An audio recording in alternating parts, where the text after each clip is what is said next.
আসসালামু আলাইকুম রহমতুল্লাহ বারাকাতু। আমার আরেকটি নতুন ভিডিওতে আপনাদেরকে স্বাগতম। আজকে বৃহস্পতিবার, আগামীকাল শুক্রবার। সবাইকে অগ্রিম জুম্মা মুবারক। আজকে আমরা কথা বলবো জুমার নামাজের অনেক ফজিলত আছে, এর বিষয়ে কিছু কথা বলবো। যেমন আমরা জুমার খুতবার সময় আমরা কথা বলি, নীরবে জুমার খুতবা শোনাতেও গুনাহ মাফ হয়ে যায়। সুবহানাল্লাহ। আবু হুরায়রা রাদিয়াল্লাহু তাআলা হতে বর্ণিত, তিনি বলেন, রাসূল সাল্লাল্লাহু আলাইহি সাল্লাম বলেছেন, যে ব্যক্তি উত্তম রূপে উযু করার পর জুমার সালাতে এলো, নীরবে মনোযোগ সহকারে খুতবা শুনল, তার পরবর্তী জুমা পর্যন্ত এবং আরো অতিরিক্ত 3 দিনের পাপ ক্ষমা করে দেয়া হয়।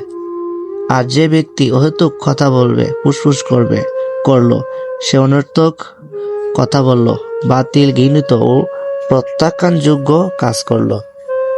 তাহলে আমরা যদি নীরবে খুতবাও শুনি, আল্লাহ পাক আমাদের জীবনের গুনাহ খাতা মাফ করে দিবেন। আল্লাহ পাক সবাইকে কবুল করুন, আমিন।